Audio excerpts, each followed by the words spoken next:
జిల్లా అధికారులు నిర్ణయించిన మేరకు ఈరోజు టోకన్స్ ఇవ్వడం అన్నది జరుగుతున్నది.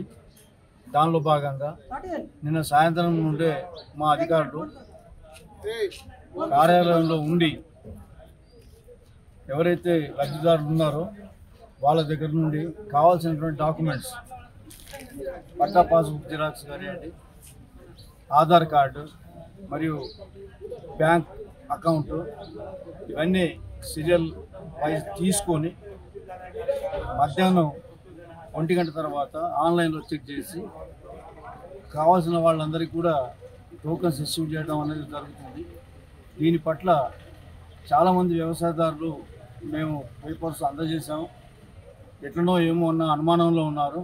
అలాంటి అనుమానాలు దేనికి కూడా తావు ఇవ్వకుండా అందరూ కూడా మీకు ఇన్ టైంలోనే టోకన్స్ అన్నీ మీ సెక్రటరీస్ గ్రామాలైతే ముదోల్లో కూడా ఈ కార్యాలయంలో కానీ లేదా ముదోల్ సెక్రటరీ వారి ద్వారా కానీ టోకన్లు అందజేయడం జరుగుతుంది. కాబట్టి దీని విషయంలో ఎలాంటి ఆందోళన జరపడం అవసరం లేదు. ఈ సోయా కొనుగోలు కేంద్రాల గురించి కొన్ని విషయాలు ముందుంచడం జరిగింది. సో రేపు ముదోల్ గ్రామం మరియు కరోడా, విక్టోలి, తాండా, రామ్టేక్, మచ్కల్ గ్రామాలకు సంబంధించిన సోయా టోకెన్లు 3వ తారీఖు నాడు ఇవ్వాలని ఈరోజు నిర్ణయించడం జరిగింది. సో దీన్ని ముందుగా వాట్సాప్ గ్రూప్లలో షేర్ చేయడం వల్ల మొత్తము చుట్టుపక్కల ఉన్న విలేజ్ల వాళ్ళు మరియు గ్రామస్తులు పెద్ద సంఖ్యలో వచ్చి ఇక్కడ క్యూ లైన్ల కోసము వారికి తోచిన విధంగా చెప్పులను, ఇటుకలను ఏర్పాటు చేయడం జరుగుతుంది.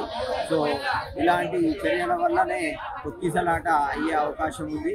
మొన్న వెనుకల తానూరు మండల్ మరియు అదేవిధంగా కుబీర్ మండలంలో పెద్ద మొత్తంలో తొక్కిసలాటలు జరిగి కొందరు రైతులు అస్వస్థతకు గురయ్యారు. మరి అదేవిధంగా కుబీర్ మండలంలోని కొందరు రైతులు కాళ్ళు విరగడం జరిగింది.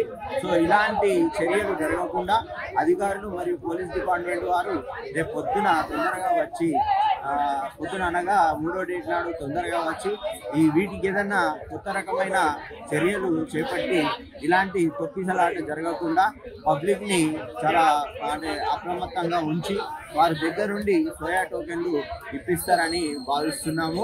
సో దీనికి మా వంతుగా రైతుల తరఫున మేమేమనుకుంటున్నామంటే ఎవరైతే ఈ సీరియల్ అంటున్నామో వారి యొక్క ఆధార్ కార్డు, వారి యొక్క పట్టా పాస్బుక్ జిరాక్స్లు ఏవైతే ఉంటాయో వాటన్నిటిని ముందుగానే కలెక్ట్ చేసి రైతులకు ఈ క్యూ లైన్ పాటించకుండా అందరినీ ఒక పక్కన కూర్చోబెట్టేసి ఆ డాక్యుమెంట్స్ తీసుకొని వారికి అనుగుణంగా వారే దగ్గరుండి వీటిపైన ఈ సీరియల్ నంబర్కి సంబంధించి టోకెన్లు ఇప్పిస్తారని భావిస్తున్నాము.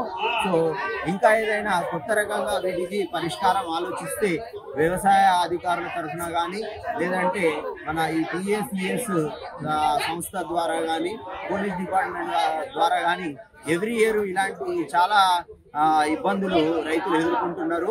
సో ఈ రైతులు చాలా రోజులు నిరీక్షించిన తర్వాత ఇప్పుడు సోయా కొనుగోలు కేంద్రాలు ఏర్పాటు చేయడం వల్ల రైతులు చాలా ఉత్కంఠతతో చాలా తొక్కిసలాటలకు మరియు ఉద్రిక్త వాతావరణాన్ని క్రియేట్ చేసుకోవడం జరుగుతుంది.